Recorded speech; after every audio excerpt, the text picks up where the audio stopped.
নমস্কার, মণ্ডলবাড়ি রান্নাঘরে সকলকে স্বাগত জানাই। আজকে আমি দই মাছ করে দেখাবো। প্রথমে কড়াইতে তেল গরম হয়ে গেলে দারচিনি, এলাচ, লবঙ্গ ফোড়ন দিয়ে দেবো। তারপর ছোটো কিমা করে কেটে রাখা রসুনগুলো দিয়ে দেবো।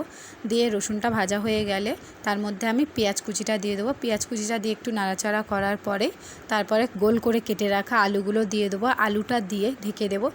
ভালো করে ভাজা ভাজা হয়ে যাবে এদিকে আলু পেঁয়াজ একসাথে। তারপরে আমি দিয়ে দেবো নুন হলুদ দিয়ে বেশ কিছুক্ষণ নাড়াচাড়া করব। করার পরেই দিয়ে দেব টমেটো পেস্ট আর পেঁয়াজ বাটা দিয়ে একটু নাড়াচাড়া করব।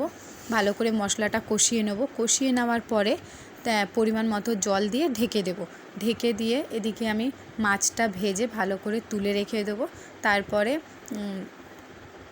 ঢাকনা খুলে দেখব সবজি সিদ্ধ হয়ে গেলে এবং ঝোলটা একটু টেনে আসলে তার মধ্যে আমি মাছগুলো দিয়ে দেবো। মাছটা দিয়ে বেশ কিছুক্ষণ একটু ফুটিয়ে নেব। ফুটিয়ে নেওয়ার পরে এদিকে আমি একটা পাত্রের মধ্যে দইটা নিয়ে নেব। দইটা আমি এখানে 200 গ্রাম দই নিয়েছিলাম পুরোটাই।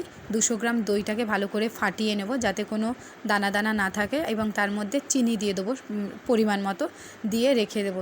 তারপরেই মাছের মধ্যে আমি ঝোলটা টেনে আসলে তার মধ্যে দইটা দিয়ে মিলিয়ে নেব, একটু ফুটিয়ে নামিয়ে নেব।